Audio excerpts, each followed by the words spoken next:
پھر میں تم سے خود محبت کروں گا۔ اب تو بتا، رسول نے حسین کے لیے نماز روکی یا نماز کے لیے حسین کو روکا؟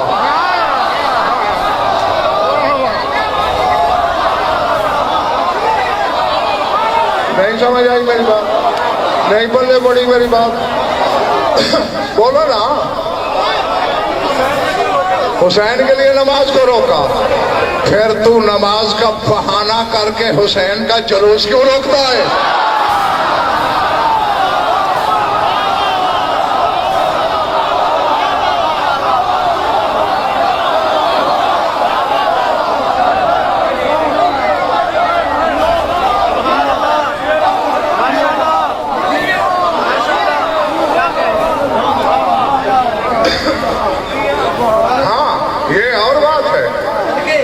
نہیں، یا ورنہ شیعہ نہ کہلو اپنے آپ کو، یار بات ہے کہ حسینیت سے فارغ ہو کر پہلے نماز پڑھ،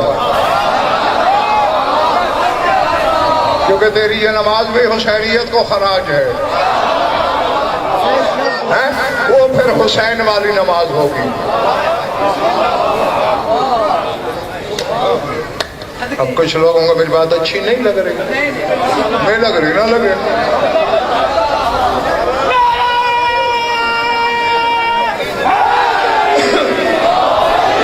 میں نے تو پہلے کہا ہے جس کو اچھی نہ لگے نہ بلائے، آئندہ نہ آئے میری مجلس میں۔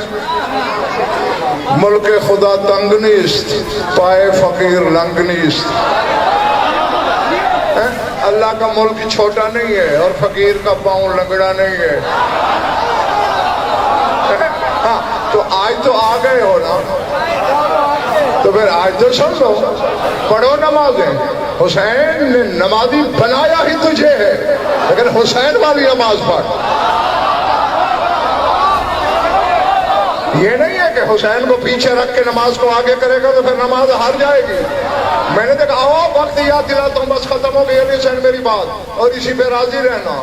میں نے دیکھا ہے دربار یزید تھا، یزید کو مجبوراً کہنا پڑ گیا سید السجاد سے، اشاد المنبر وقتم، ممبر پہ جا خطبہ پڑھ۔ اور مجھے ذات واجب کی قسم، 5 کی قسم، 12 کی، 14 کی، ان کے خالق کی، ذکر کی، ذاکر کی، مذکور کی، مجلس کے تقدس کی قسم، اتنی بڑی قسمیں کھائیں۔ سارے فضائل سجاد علی کے پڑھ رہا تھا۔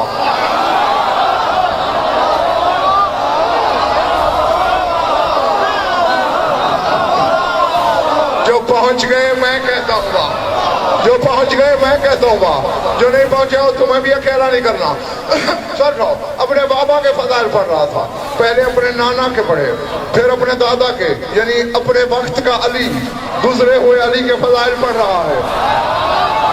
یزید نے دیکھا میرے دربار والے پھر رہے ہیں، بغاوت پیدا ہو رہی ہے، تو سارے علی والے ہوتے جا رہے ہیں۔ فوراً مؤذن سے کہتا ہے، قم مؤذن، اٹھ اذان دے۔ میں عالم ارواح میں اسی وقت سمجھ گیا کہ اس گھر کے ذکر کو نماز کی آڑ میں چھپانا سنت یزید ہے۔